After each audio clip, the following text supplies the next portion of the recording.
Assalamu alaikum, everybody. Hope you're all safe, sound, and healthy. And I'm back. Although I really, to be honest, I don't know.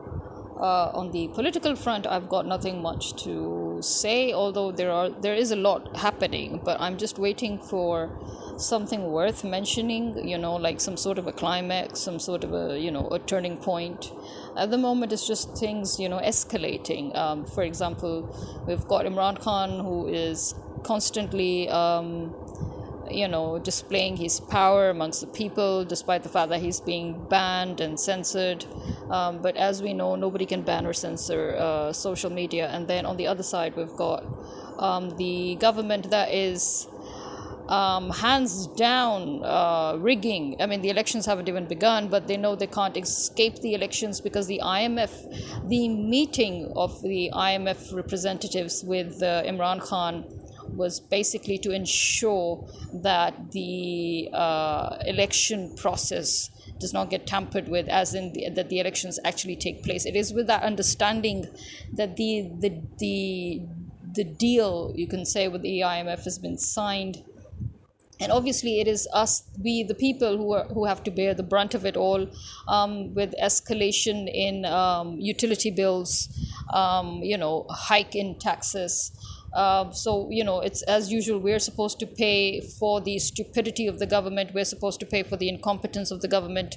We're supposed to pay for the government's corruption. They're taking the money, they're pocketing the money, but we have to pay it back. I mean, that's weird. Since when did the public of a country become the guarantors of a few individuals who are taking on debts for their own personal fulfillments? I don't know.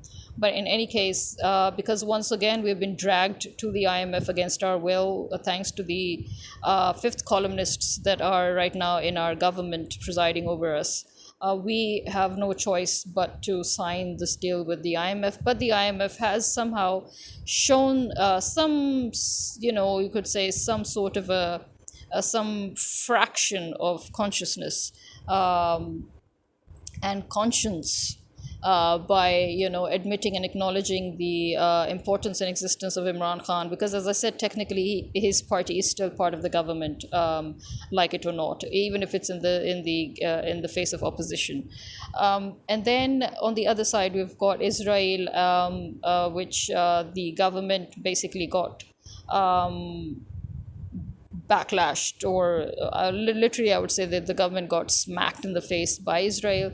But I think basically, contrary to what other journalists, very veteran esteemed journalists, contrary to their opinions, or their take on the matter, although they might be absolutely right, I mean, I can be absolutely wrong, but my take is that it is at the end, at the end of the day, you need to understand societies are essentially individuals, countries are essentially societies, nations are essentially again societies, and societies are, again, as I said, people, and people and are individuals. So individually, the individual psychology that works, that if you look at the psychological theories based on individuals, the same theories actually apply on societies, and in turn they apply to nations and countries, and so on and so forth.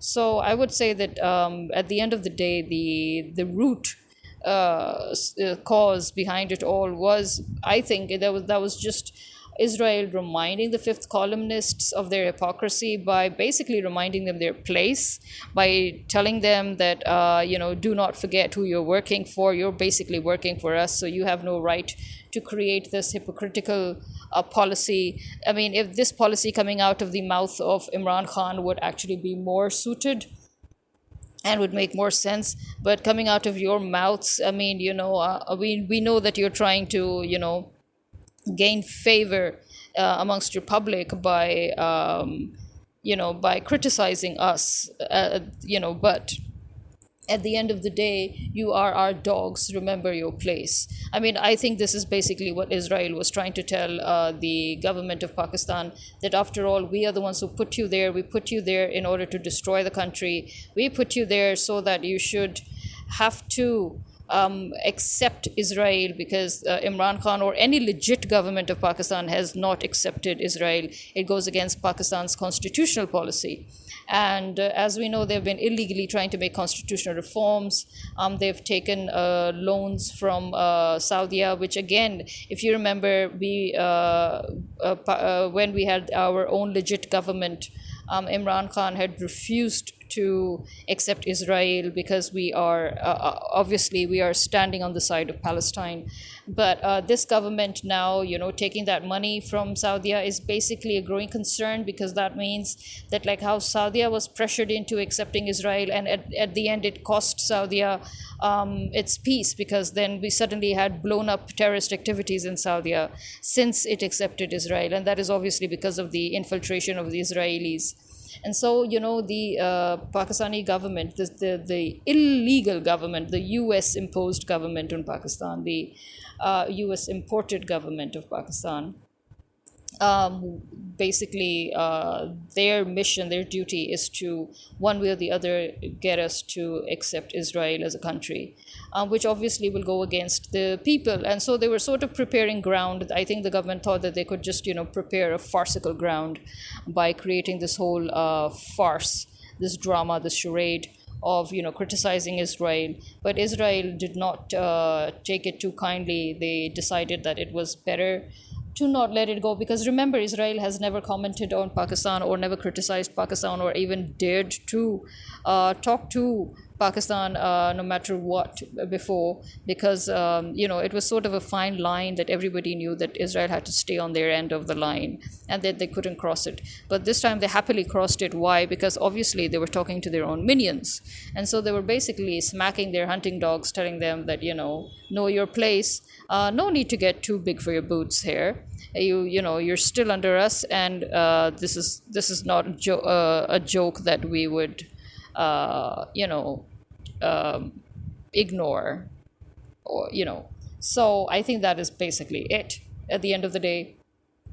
On the other side, I think there's also this whole thing about scandals and stuff, which is something I've talked about in some of my very, very old previous podcast episodes.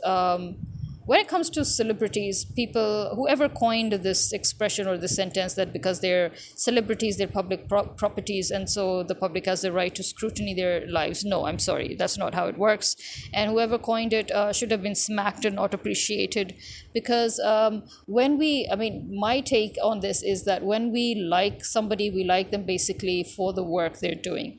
Imagine if you are working in a school, you're a teacher, and you are an excellent teacher. So basically you're liked for your work. What if somebody now decides that because they love you so much as a teacher, that now they think they have the right to start prying into your private life? No, that's wrong. It doesn't matter how famous a teacher you are, so it's really the same thing. It doesn't matter how famous a doctor you are. It doesn't matter how famous anything you are, really. So for celebrities, no, I'm sorry, they're not public properties, not in that way. They are our representatives, yes, which is why we really do have to scrutinize certain ethical, moral, business values that might affect the image of the industry or the image of the field or the image of the country. That is all acceptable. But to actually go and pry into their private affairs and wonder that, oh, this actor and this actress, they have such lovely chemistry in the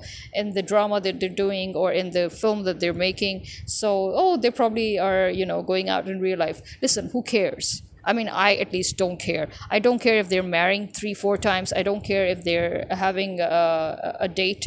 I don't care if they're hooking up. I don't care if they're breaking up. Okay, I like them because I like their work. It's as simple as that. If I love the actors and actresses, it's because I love the character that they're portraying on that particular film or that particular drama. That is how I look at things, which is why I really cannot understand people. I guess that's why you call them fans, because fans is basically it's the it's short for fanatics. So fans are basically obsessed fanatics, and I get that, but still, no, I would still never ever accept, appreciate, or acknowledge the fact that we have to deeply pry into the personal matters of people just because they're famous. And we certainly have no right to attack them, personally just because they're famous. We've done that to politicians.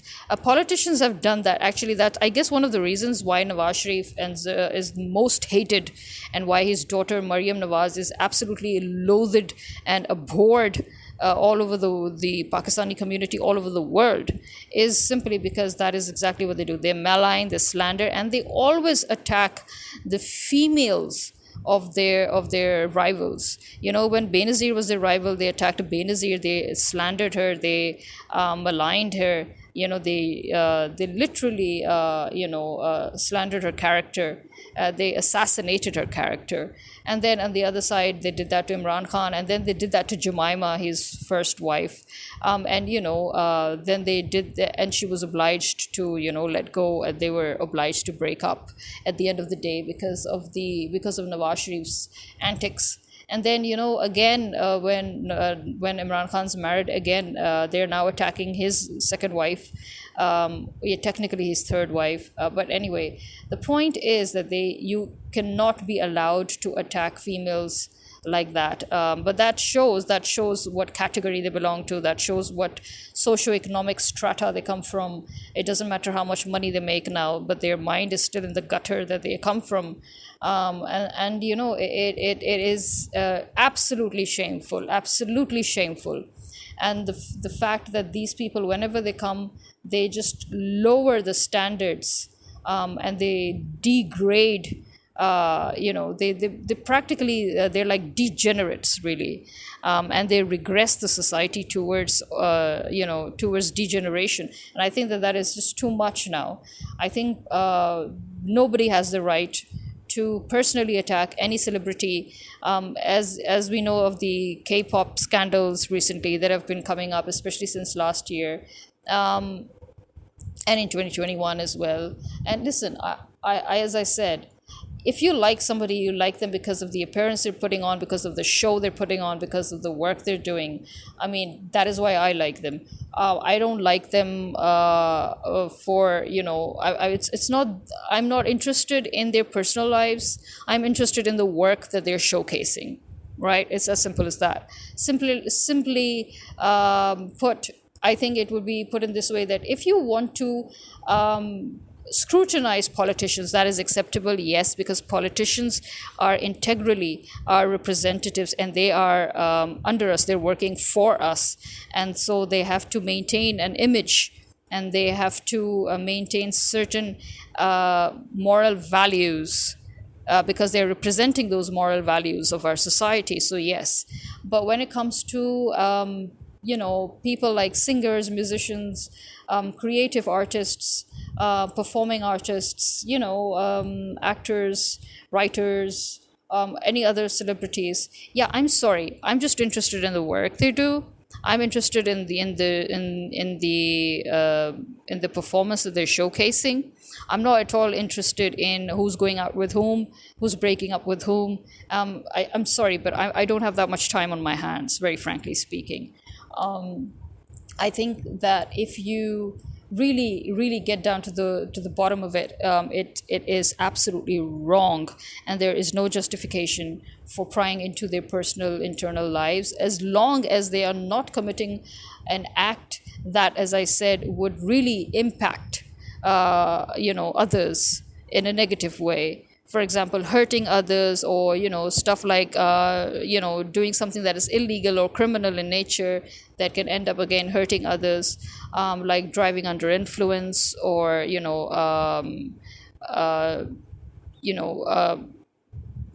taking drugs, or underage drinking, or whatever. I mean, that I get that is something that, but again, before attacking, first verify, please, because so many people have been falsely slandered for bullying, or for underage drinking, or for doping, or for so yeah, no, please first verify the facts, and then again, okay, I'll give you that, but seriously, why do you care who's going out with whom? They've got great chemistry on a drama that you've seen and loved. Enjoy it.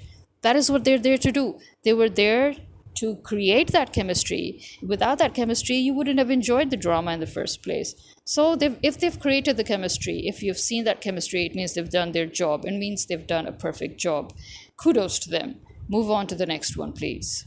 You know. So yeah, talking shit about celebrities. I'm sorry, nobody has the right to do that. We are it's there's really literally no difference between them and us when it because it comes down to us just doing our jobs, and like how we like to be appreciated for doing a good job, and we do also maintain our private lives. Similarly, they are only to be criticized regarding their jobs or regarding what impacts others or the industry or the field they're in. Other than that, no way, Jose. Okay, same goes for politicians. Yeah, I've always hated the fact that our Nawaz Sharif and Zardari, they are such low lives, and in the fact that they're always personally attacking other people instead of, professionally critiquing their opponents, which is what we're here to do. You need to talk about if they've done their job or not. Like Imran Khan has always professionally critiqued these people. I have never heard him personally malign anybody from their families or make personal attacks or anything. Everything he's talked about has always been on paper. It's documented. It's something to do with the field. It's something to do with the job. It's something to do with their work as politicians. And that is it. Yeah, so that is the difference. He upped the level, they came and they just effed it all up again. So this is where we're standing now. So I seriously, I'm not up for this, and I don't care. I really do not care about who's dating who, who's breaking up with whom when it comes to the entertainment industry. I do not care about people's personal families and their personal family lives when it comes to politicians, as long as they're doing their job that they're paid to do. Okay? That is it. So this is me signing out because literally it's so humid again. It's been a pleasant, almost, a very, very pleasant few days because of the constant rains, the monsoon rains. We went all the way down to the 20s in temperature. But today it's too humid. Seriously, I'm just thanking God that it's finally cooled down a bit. That I'm actually feeling the air of the fan. That the air is actually penetrating the pores of my skin, because before I wasn't even getting that. But I think this is enough for today. So stay safe, stay healthy, stay blessed wherever you are. Khuda Hafiz.